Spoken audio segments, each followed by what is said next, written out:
Pernahkah kalian bertanya dari manakah asal-usul bangsa kita berasal? Apakah dari wilayah Indonesia atau dari wilayah luar? Apakah asal-usul nenek moyang bangsa kita berasal dari banyak bangsa di dunia? Untuk menjawab pertanyaan itu, paling tidak kita perlu membedah 4 teori mengenai asal-usul nenek moyang bangsa Indonesia. Apa aja sih teori-teorinya? Yang pertama, teori Yunan.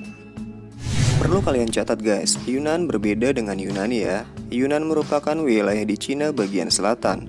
Jadi jangan sampai salah guys. Menurut teori Yunan, nenek moyang bangsa Indonesia berasal dari daerah Yunan.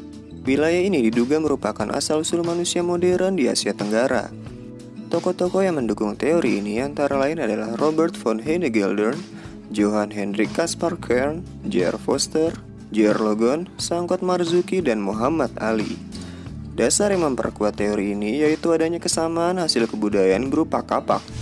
Kapak tua yang ditemukan di Nusantara ternyata memiliki kesamaan dengan kapak tua yang ditemukan di wilayah Asia Tengah. Selain itu, menurut teori ini, sebaran nenek moyang bangsa Indonesia terbagi menjadi 2 gelombang. Yang pertama merupakan ras Proto-Melayu yang membawa kebudayaan Neolitikum, dan yang kedua adalah ras Deutero-Melayu yang membawa kebudayaan logam.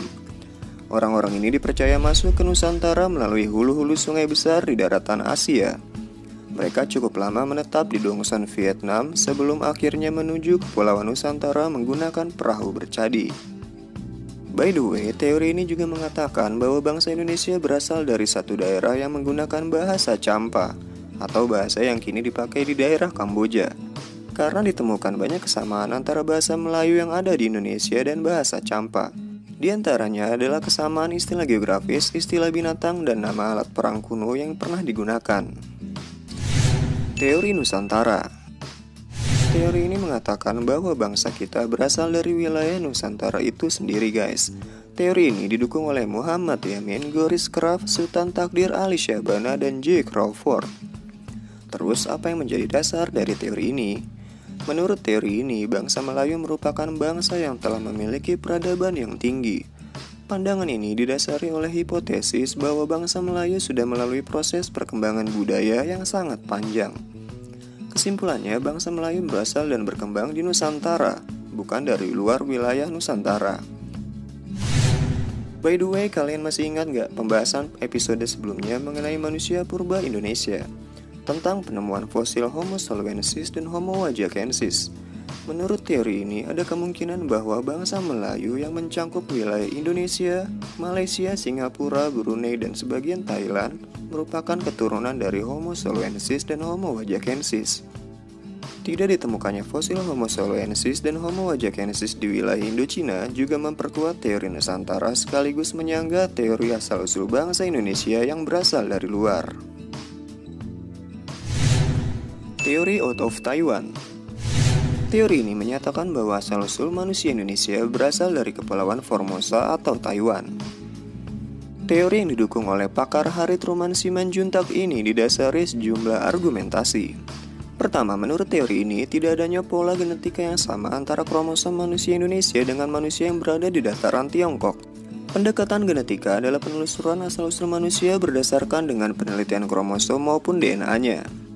Dari hasil penelitian tahun 2018 terhadap 3.700 orang Indonesia dari 35 etnis berbeda, terungkap bahwa orang-orang Indonesia memang memiliki kecocokan genetika dengan bangsa Austronesia. Secara harfiah, Austronesia artinya Kepulauan Selatan. Yang dimaksud dengan bangsa Austronesia adalah mencangkup etnis-etnis yang berada di Taiwan, sebagian Asia Tenggara hingga Kepulauan Pasifik. Berdasarkan teori out of Taiwan, migrasi leluhur dari Taiwan tiba lebih dulu di Filipina bagian utara sekitar tahun 4500 hingga 3000 sebelum Masehi. Selanjutnya hingga tahun 2000 sebelum Masehi, manusia yang mendiami Filipina melakukan migrasi lagi dengan tujuan Kalimantan, Sulawesi, dan Maluku Utara. Kemudian terus menyebar ke Pulau Jawa, Sumatera, Nusa Tenggara, Papua bagian barat, Oseania, bahkan hingga ke Madagaskar. Dasar lain dari teori ini adalah dengan pendekatan linguistik atau pendekatan bahasa. Bahasa yang digunakan dan berkembang di wilayah Nusantara adalah bahasa yang merupakan rumpun bahasa Austronesia. Pada dasarnya, pendekatan kebahasaan ini menyatakan bahwa asal-usul suatu bangsa dapat ditelusuri melalui pola penyebaran bahasanya guys.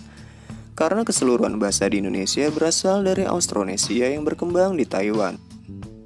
Nenek moyang bangsa Indonesia pun kemungkinan besar berasal dari asal-usul yang sama dengan bahasanya itu. Teori Out of Africa. Menurut teori Out of Africa, Homo sapiens atau manusia modern yang ada di Indonesia bahkan sebagian besar dunia berasal dari daratan Afrika.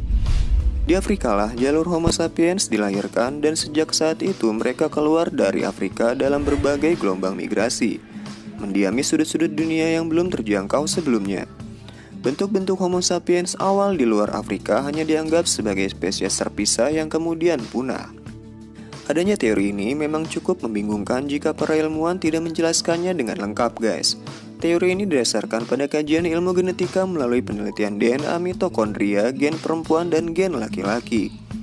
Persebaran manusia dari Afrika ke seluruh dunia termasuk Indonesia terjadi dalam beberapa tahap yang berlangsung selama ratusan ribu tahun. Sehingga tidak heran jika pada prosesnya terjadi perubahan dalam bentuk fisik akibat perbedaan lingkungan dari tempat asalnya. Teori ini didukung oleh Max Ingman dan Herawati Sudoyo. Menurut teori ini, sejarah manusia Indonesia sudah bermula sejak 72.000 tahun silam. Kala itu, sekelompok Homo sapiens dari Afrika berkelana ke bagian selatan semenanjung Arab dan terus menuju ke timur sampai ke Kepulauan Nusantara. Oke guys, mungkin itu aja yang bisa kita bahas pada episode kali ini. Sampai jumpa di episode berikutnya. Akhir kata, salam jas merah.